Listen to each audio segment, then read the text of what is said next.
This week's a little bit light on the schedule. Yeah, this caught us all by surprise. I'm pretty sure when it comes to it's supposed to be the first week of the playoffs, the Klefbom League, first year in existence.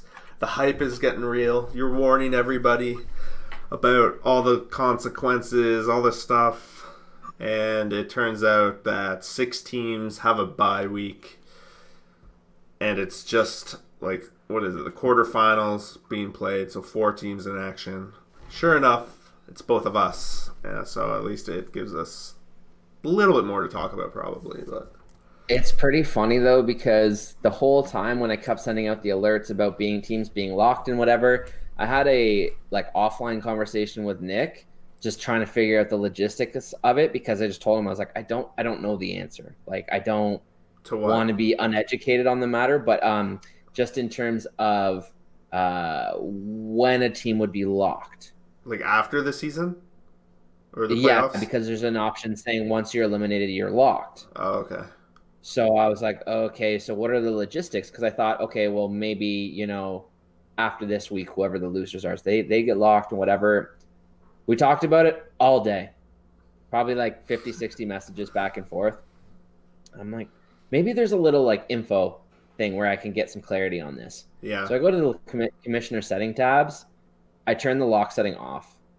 I didn't even have it on.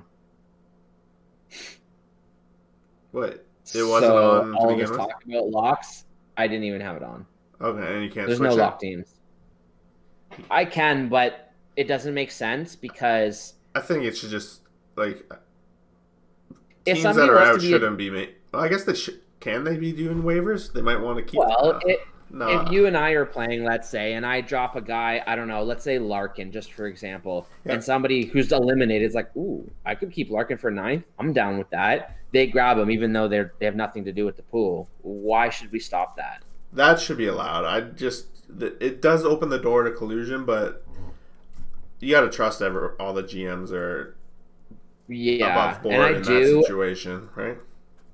And I do, and I think that we have a setting now where I don't think there's any reason to think that anybody would be doing anything stupid at this point. I don't think so either. And if anyone was just like, oh, I'm just adding players for the sake of it, which I don't see why anyone would do that, but if they were, I would just go in and unlock the team. I'll just be like, stop being an idiot. And if they don't, then I'll unlock your team. Yeah.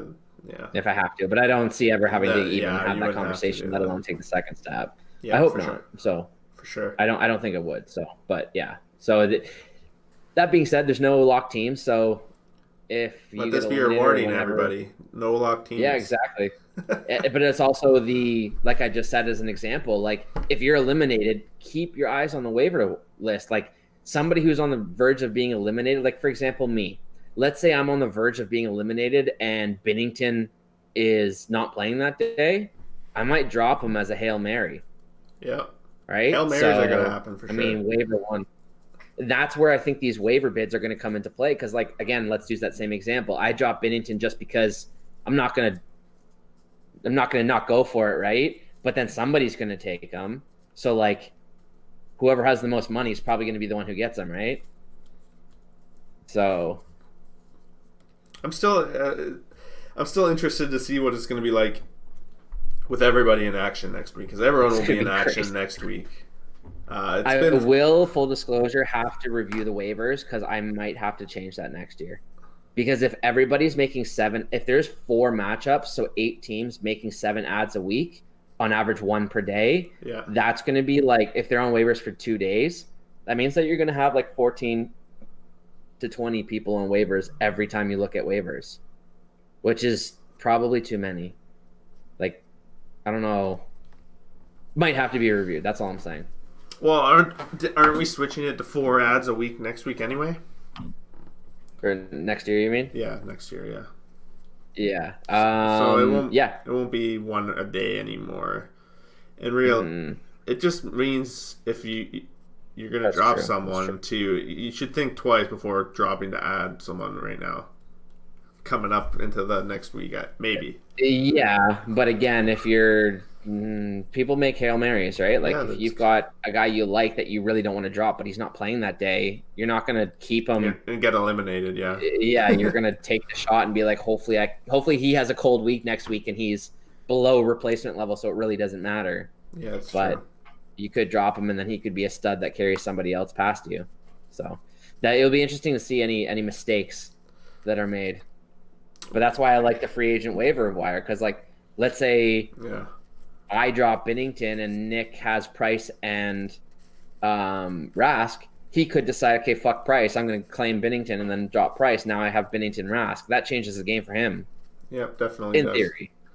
Definitely does.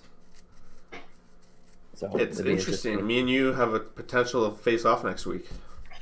No, not next week. Yeah. No. What if we both lost? Oh, okay. Yeah. If we both lost, then yeah. I love it. I love how you don't even think of that possibility. It's great. Well, I've been saying loss all week, but then now that I look at my matchup, I'm feeling solid. I'm gonna regret saying this. I'm gonna look back and be like, yeah, it's because I said something and I jinxed myself. I'm a big believer in that, so I feel like I shouldn't even say anything. But you have to. Jamie's got two difference makers. Let's put it this way. He's got two difference makers, and his goaltending is not part of that. His difference makers are McDavid and Carlson. And I guess you could say Yossi too. I have Draisaitl. So Draisaitl, McDavid. The other night, McDavid had 5 points. That would have hurt you and Jesse. Would have killed us, yeah. But because we both had 5 points in one night, it's really zero across the board. It's like the game didn't happen. Yeah, right? No, that's great, and that's even though kind of what had 4 goals and 1 assist. I'm using that same strategy in my matchup this week. Yeah, trying to kind of take out his star player, yeah, cross balance his stud, yeah. That's why I like to spread my guys across good teams, because that way I can I think that I have a good chance to beat Beers because I have Marchand against his Pasternak, but he's got Panarin. That's why he's so good, because nobody can cancel out Panarin. Jesse, there's no kind of can. He has Zibanejad. Oh, Zibanejad. Yeah, that's true. That's true. That matchup is, well, I guess if Jesse beats me, that matchup happens. Yes. And I haven't looked at your matchup. It's too early to really look at it. Mm-hmm. We're still realistically with the goalies, we're still 4 or 5 starts away from the final. So we're still 100 saves away from the end of the game. Who you and you got a shutout? Yeah, not Francois, Leonard. Last night. Ah, you got one the other night? Yeah. God damn it! I was thinking of picking him up before you picked him up. I was like, if Fleury got hurt, then whatever. I have a feeling he's gonna go on a run here for them. He might. So I've had him on my watch list all year just because I was waiting to see who he got dealt to, and if he does get a bit of a run, so that they can give Fleury a bit of a breather here. He's playing great, dude. He's having an amazing year. Yeah. Yeah. He's having an amazing year. Question for you about my team. You think I'm harder to beat with 3 goalies and Shesterkin, or 2 goalies with just Binnington and Vasilevsky? What do you think is a harder team to beat? I think if you can pull off, it all comes down to if you can pull off a 4-game, solid numbers. Yeah. Because your team, your forwards are pretty unbeatable. Yeah, and I added Larkin, which was nothing at the time, but he's been killing it ever since. He's got 6 assists, 4 goals, 5 power play points. I have to admit, the way this pool was set up was set up in a way that makes it quite entertaining right down the wire. Even though you guys sold off and got these amazing players, we're not dead in the water. We have a chance. No. Yeah, it's crazy. It often comes I thought you guys would have no chance. Honestly, I was convinced that when Nick and I did that, the money was going to him or I. I was convinced. All the money, the President's was going to him or I, and then the winner of the gold and silver was going to him and I. That's the way that I was those trades, when no one else is doing these trades and we're doing all these, there's no way they can keep up with us. But you know what? It just proves that maybe next year with us trading off all these picks, maybe we're still good. You could have. You're not going to be amazing, but I think you guys will be able to Yeah, I think you're going to be competitive. You're going to be top 6. I'm going to be next year's team that you're like, oh, okay, this should be a win. And then by Saturday, you're like, fuck, why is this so goddamn close? Because I'm going to be physical, and I'm going to have Vasilevsky plus my spot starts. So I'm just going to try and pick up 2 or 3 good starts. You're going to have Draisaitl and possibly Malkin. Like, oh no, you traded that pick. Yeah. But I'll have Kachuk. Yeah. So and then I still have an opportunity. I may end up keeping Larkin if. And I guarantee you hit on 1 or 2 of those late rounders, like probably. So plus, I'd have all my picks before Nick picks, really. So the guy who I said this to Nick the other day, I was like, really, I consider you kind of like me. Like, we like the same players, we have the similar strategies, we always are looking at the same guys at the same time. So if him and I have to go pick for pick, chances are we're both going to hit on a couple and miss on a couple. But if I can pick 5 or 6 picks in between when he gets 1 or 2, I get all the guys I like. I might still miss on them, but at least I don't have guys being plucked out of my watch list, right? Yeah. So I'm sure I can make a list of 130 players I'd like to draft and end up getting the guys who I thought would be between 100 and 130, get them at 60 and 70. Yeah. Because like guy like Trocheck this past year, Nick was like, oh, he's amazing. I'm like, no, man, don't draft him. Like, I've never been a big Trocheck fan in terms of fantasy. Like, he's a good player in real life. Yeah, I remember it was 2 years ago, Nick had him, and he was like 20th in the league. Mm-hmm. So he probably fell in love with him there. That's true. He did it once, he can do it again kind of thing. Yeah. We all have our guilty sins of that person. Oh, there's also LeBanc, too, in San Jose last year. Where is he this year? He's pretty quiet. There's examples across the league everywhere. Have you looked at mine and Jesse's matchup? Like, where do you see this one going?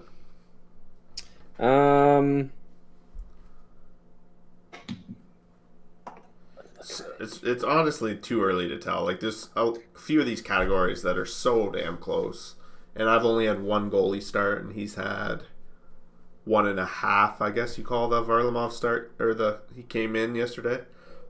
What's the games played amount? Do you know? It's basically even. On the app. Is it? Yeah. At the start of today, I think I had 1 game on him, or he had 1 on me. I forget. He has 2 on you right now. Okay. But that also it's not always reliable because let's say you have 3 goalies, it counts all 3 starts, even though you can only get 2 of them that night. Yep. So none of my goalies all play the same night, though, so that wouldn't be the case. Yeah. I think. Well, I mean, his goaltending's pretty solid this week too. Well, something happened with Bishop. Like he's down right now. It looks like. Oh, that's not good. Day to day with lower body. So that's in goalie terms. Day to day with lower body means the rest of the week. Yeah. Yeah.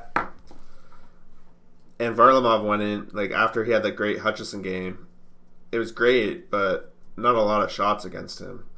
And then Varlamov went in and led in 2 in relief after they pulled Grice, so he led in 2 in 14. So I think of how to lead, but a lot of it's going to come down to how my goalies perform tonight.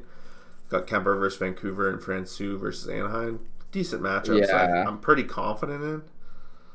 He's going to have to add 2 spot starts that are bangers. Yeah. He's going to have to win the goalie categories, yeah. But even the rest of it, it's 1-0 in power play points, 1-0 in game-winning goals. We're within 1 shot. I give Jesse a lot of credit, though, with what he's been able to do with his team in the short amount of time with the couple trades he did. Yep. But I think that if he had a little bit more time / that Bishop injury might end up sinking him. I don't like his chances based on what I'm looking at right now, I don't like his chances.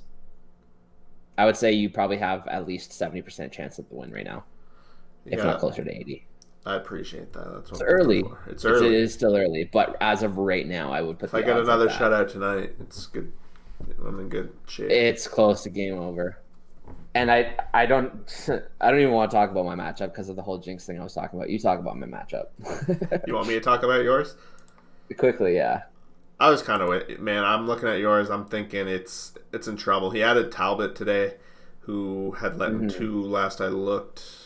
After 1 period, still kind of the case. Goalie categories, think you're gonna, if you just ride it safe from this on out, you're gonna pretty much at least scoop. I was really hoping Hart didn't play tonight. I'm glad he didn't. Sorry, I had to say that.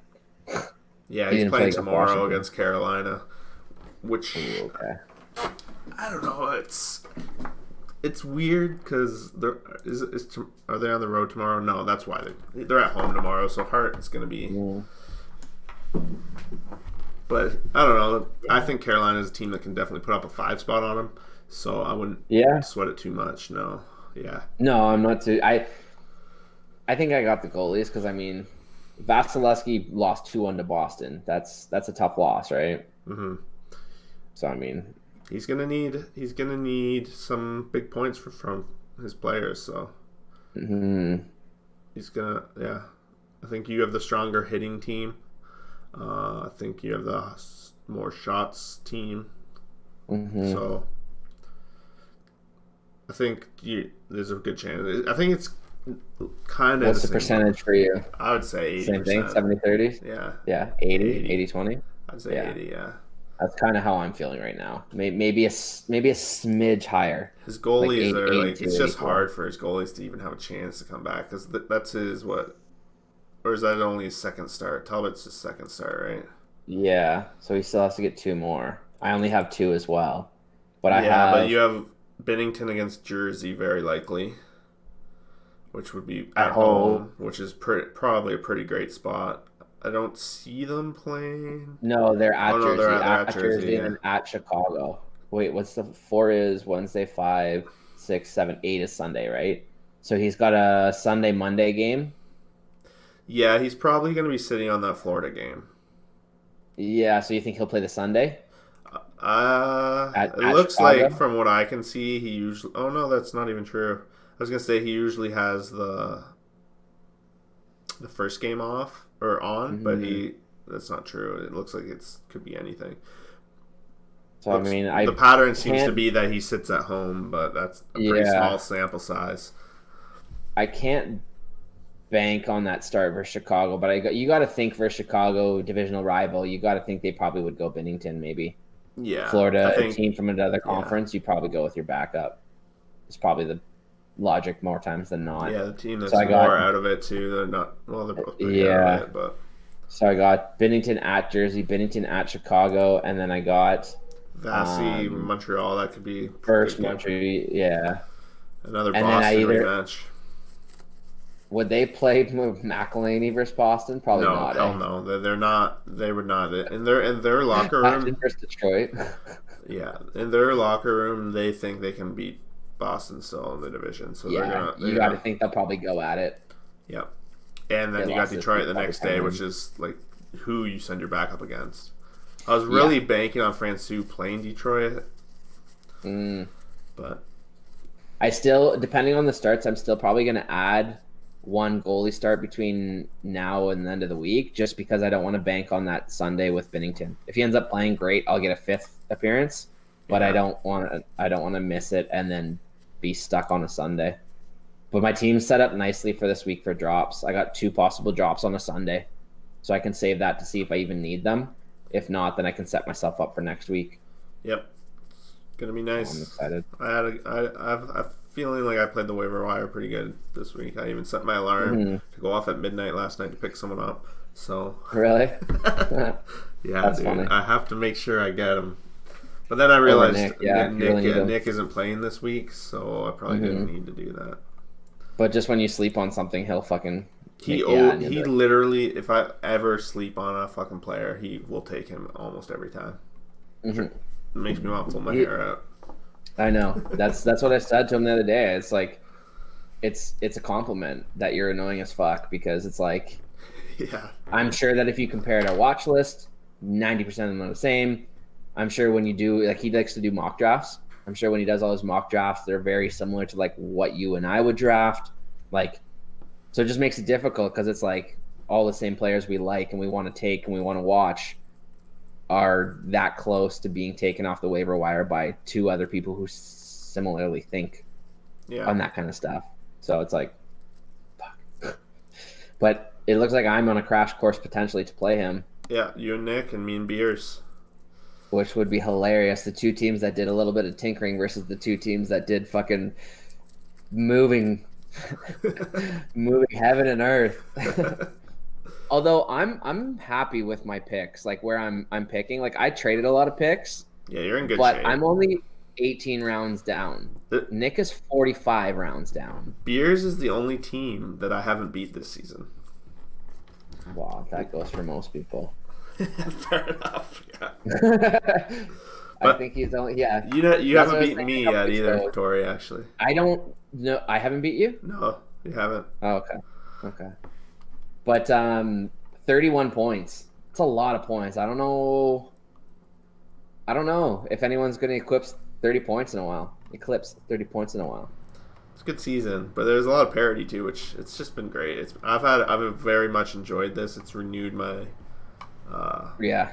my love for fantasy a little bit, even though I've always kind of loved fantasy. Yeah, doing this podcast, doing everything, it's been a lot of fun. Yeah, I like it because it's rather simple, but it's still, as proven, competitive.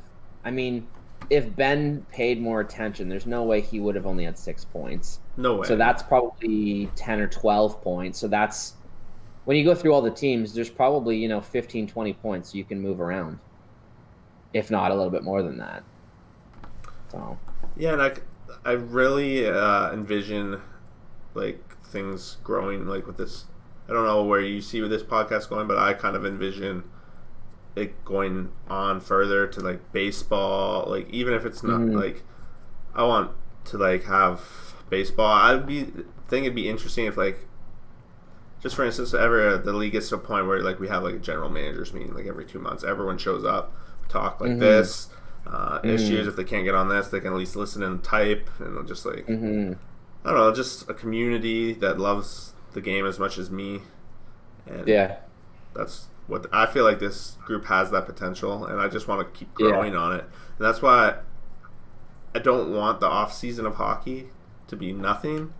So that's why I've always been a big fan of baseball. So that's why I want to get this fantasy league that I'm thinking of. Well, I've started the league, and I have some settings. It's the whole purpose of the design I'm making with this is to make it simple for even people that aren't like amazing baseball. Yeah. So like kind of like yours. It's difficult because like I only really want to be in it if I can kind of shoot the shit with my buddies, right? Like I don't really want to do it because I want to be in a baseball fantasy pool. But if it gives me to some like I kind of take a break off sports in summer. Like when I'm not doing the fantasy, I don't really care about baseball. So like I stopped watching it entirely. I didn't care. It's not like, Stanton's coming to Toronto, I got to watch the Yankees. It's just like I don't care. I just didn't watch it. So like to give me reason to be like, oh, I'm not doing anything tonight, maybe I will watch Toronto versus the White Sox because I want to see player X or whatever, right? Maybe something like that would happen, but it's tough because Nick just wants to basically draft a team and not touch it.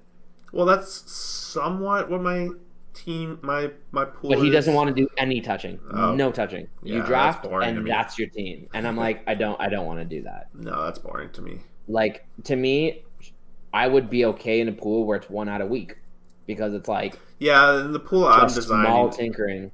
The pool I'm designing is you have one of every position. I think I had an extra outfield, an extra infield, 2 ads per week. So kind of what you're saying, but like after Monday games start, you're locked for the week. So like I know part of the complaints that Nick and I think you voiced were that people get scratched right before the game right away. Well, if it's locked for the week, I don't really care about that. Yeah. Okay. So as long as there's no bench, there's no bench. As long as it's all active spots, then that takes that whole argument out of the equation. And that's why I don't know. I like the lock for the week. You can do your 2 ads, kind of waiver wire stuff on the Monday, and it's locked for the week. And then you just watch your pitcher need Tommy John, or you watch him, whatever. No, I'd consider that. I mean, I don't really care about the money part of it. It's literally 2 things so that I can. Well, for me, gives me something to pay attention to and something for us to talk about. Really, is the and I kind of want to try to take this YouTube thing to another level in that we have I've split up our hockey podcast into the Klefboms and then the NHL part. I kind of want to grow this fantasy side of it and like whatever, do like a preview or like story or something. I don't know exactly what that looks like yet, but that's kind of what I'm hoping to do. I enjoy it, so I don't know. I'm like in interviews for hockey, with baseball. Interviews with the managers, or it's just like something, because I think there's a lot of room in this space, like fantasy, to grow a business. And I don't like. It's weird to call this podcast whatever a business, but to grow whatever this is, it's not a business, but like whatever this is, there's a lot of space. I know what you're saying. Yeah, I don't know. It's fun and I enjoy it. So I enjoy talking with you. Yeah, I mean, we might be able to get a couple other people in the league. I got one for sure. Like, I got one guy for sure. He even wants to talk like Suraj, right? Yes, but he likes baseball a lot, and that's. I don't think Dylan would do it. No idea about Joey. Doubt Ben. Steve, I don't know. Jamie, I don't think so, but he might if Beer does. I don't remember if Beers likes baseball, but I feel like he does. No, he doesn't. I feel like he would do it. Oh, he doesn't? Oh, no, he definitely made a comment about how boring it was and blah, blah, blah. Oh, okay. Or was that might have been Steve, actually. I don't know. It might have been Steve. It was either Steve or Beers. I thought it was Beers, but... Yeah. But yeah, I mean, I don't intend on watching full games or anything like that. But like, I'll watch Game in 6 or like highlights and stuff like that. You don't need to watch. Again, more for us to talk about and stuff like that is if the league is set up. So if you want to chit chat about it as we go forward, if it's something I'm down with, I'll do it. Yeah. Let's try and persuade Nick to do it. Yeah, I'll let you know. I plan on. I might do it tonight. Making a post on a couple of the community forums that I'm on, just about taking applications. For like, and having certain questions I ask about to see if they'd be a fit for the league or something. Okay, cool. So I'll let you know how that turns out, and I'll save a spot for you possibly, and possibly Nick. So yeah, I got one guy I know that would love to do it, but I don't. He's hit and miss for paying attention. He generally pays attention more to baseball, and he's won baseball in the past. He actually won it the last year I did baseball, but like. He could be a guy who just never does anything. But in a pool where there's not a lot of activity, I don't think it really matters. No, not too much. So you can keep that in mind too. I work with him. Actually, you remember Johnny Epstein. Johnny Epstein. Oh, yeah. He played in our. He used to play in our league. Yeah, that's what I'm talking about. Him. Yeah, I know Johnny. He's had a couple things going on and whatnot. So he, I don't know exactly what or whatever, but he's just not been paying as much attention. He got into the other hockey pool I'm in. I got him into there because we needed a guy, and like he had a lot of bad breaks early, so it might have just been one of those years where it's just like, you know what, I literally can't do anything to salvage the season. He's always been a move or two away from being solid, like very competitive. So I mean, in a pool like this, I know baseball's his Yeah, I never really talked much to him when we worked together, but seemed friendly. He's a nice guy. Yeah, I like him. Yeah, cool. So let me know if you want him, whatever. I can talk to him. I'll ask him, double check. But yeah, let's try and get Nick too. I mean, I'm on board. I'm not going to put a whole lot of time and energy into it, but if it gives us some subject matter as well to kind of talk about a little bit and keep us with some momentum, I think it's I'm hoping for more than anything. I also have I shown you my board of like the magnets of all the teams and stuff I have? Yeah. So I'm hoping to do like a power ranking video every week too. I don't know. Okay. I don't know if more than that, but I'm just hoping to make more content around sports because that seems to be what I like to do. Yeah. Well, I'm good with that. I'm starving though. Yep, so sounds good, brother. But let's keep chit-chatting and set this thing up. All right, have a good night.